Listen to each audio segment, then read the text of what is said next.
You may have heard that this guy named Percival Everett wrote a retelling of the adventures of Huck Finn from Jim's perspective. Anybody hear about that book? Lots of awards and option for a movie by Steven Spielberg. I appreciate him as a writer. But my man stole my idea. So I wrote this book 4 years before his book came out.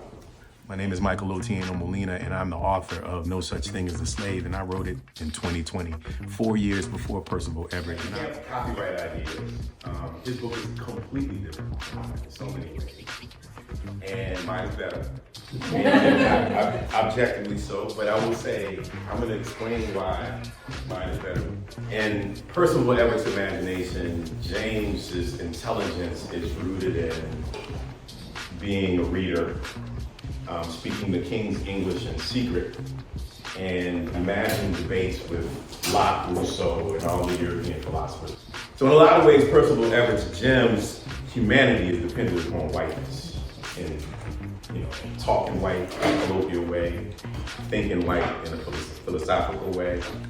Those things I don't like, but hey, people imagine things in the way that they do. For me, Jim's intelligence is not tied to European philosophers or speaking the King's English.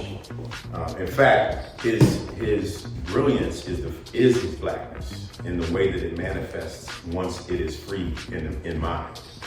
And one of the core parts of that freedom is his love for his wife, Sadie. Sadie, his wife. The reason why he's trying to get free, Sadie and his daughter, Lizzie, they're not even real people in Everett's book. They're just literary devices, just motivations for Jim. One of the key problems I have with Everett's work is Sadie's not a real person. She's just a reason for Jim to try to get free. Everett doesn't even take the time to describe Sadie. And this is how I describe her. Chapter 11, Jim longs for Sadie. Love is a star. It radiates day, satiates night. Love is the flesh of life. Soon Jim began to dwell on his wife, Sadie, a woman who had dug into him a garden. She had shucked the thick hide of his heart, had oiled the rust of the tin can it had been. She bent back the lid and let herself in. And it wasn't without struggle, no, I should say, I'm sorry, I'm gonna interrupt myself. The whole book rhymes. So I left that out. The entire book is rhyme. She bent back the lid and let herself in, and it wasn't without a struggle, no indeed. Sometimes she was a slippery eel to snag, sometimes he was a snapping turtle to feed. Jim thought back to the moment he met her. It had been one of those days the enslaved knew well, when the hell that is a world of work meets the swell of human hopes lost, came across Sadie inside her front door wide open, cleaning the floor of an abandoned cabin. At first he walked past, but then he caught a glance of something heavy at the base of her spine. She carried weight there like skins full of wine rocking and sloshing on their way to a table of wine to a last supper. Jim about-faced and walked past again to get a second look. Then walked past again as Sadie spoke. Sadie, without turning around, "Fool, do I look like an ass? Do you think I can't see you pass and pass and pass?" She turned to face him. Sadie, with a sly grin, "How about you introduce yourself?" Jim, embarrassed. "I'm Jim. I know who you are. Every woman round here done heard of Jim, son of Pretty Bill, never been married, some say never will." Jim punching his brow. "You don't know me. I'm just trying to see what you up to." Sadie, cocking a gift. "My business? And I sure ain't sniffing my eyes where they don't belong like you." Jim felt her a mite intrusive and felt himself annoyed about a statement so conclusive. How she know he wasn't marveling how she was ugly as a bat? And no, she wasn't anywhere near the universe of that. And he had never made up his mind about taking a woman's hand, and what kind of woman talks about marriage the first time she meets a man?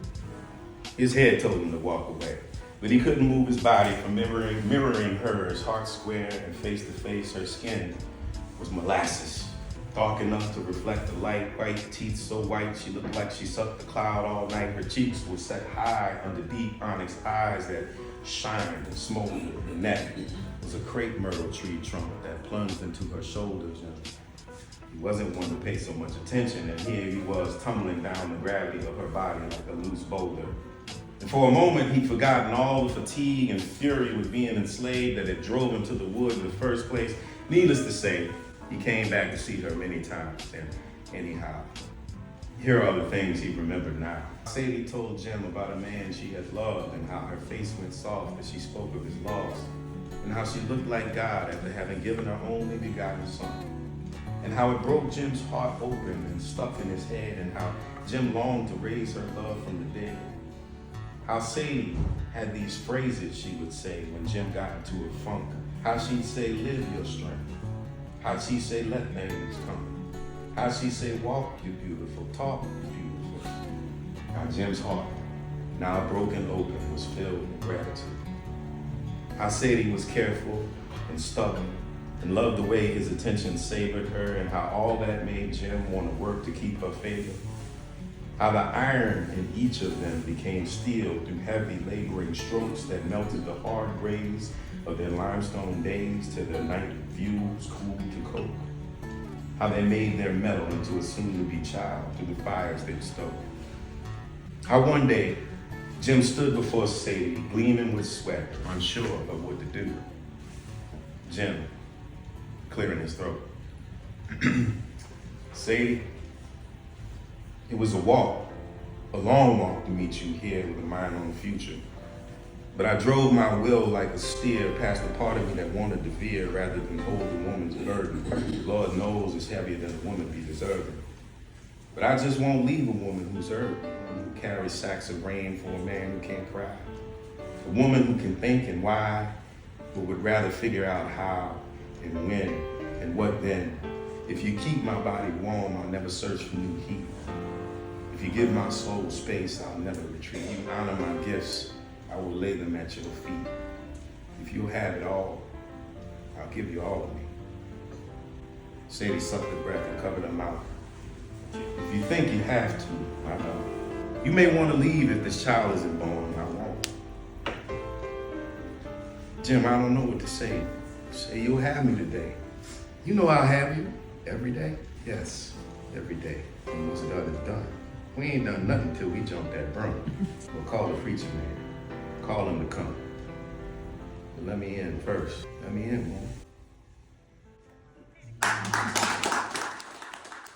Now, you can't copyright ideas.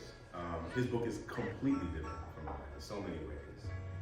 And mine is better. And objectively so, but I'm going to explain why mine is better.